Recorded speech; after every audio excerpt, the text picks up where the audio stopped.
Hi everyone! Nana po din yung ESL teacher. Nakauli gikan sa amo ang center base.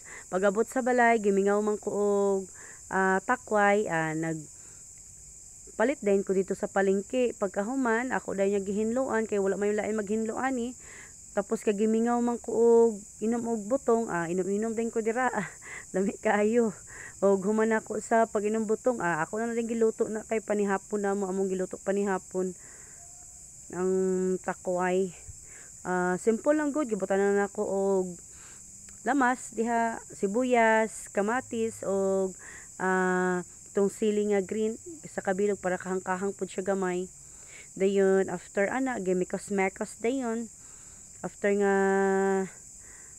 sige na ko og mikos-mekos, okay naman ang lamas, okay na siya, medyo lata-lata na gamay ang kamatis.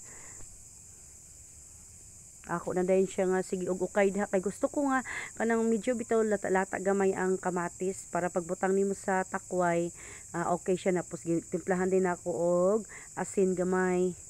Tapos ako na po din nga gimikos-mekos nga okay na po din ang iya nga mamix ang asin. Tapos gibutan na din ako ang takway dira.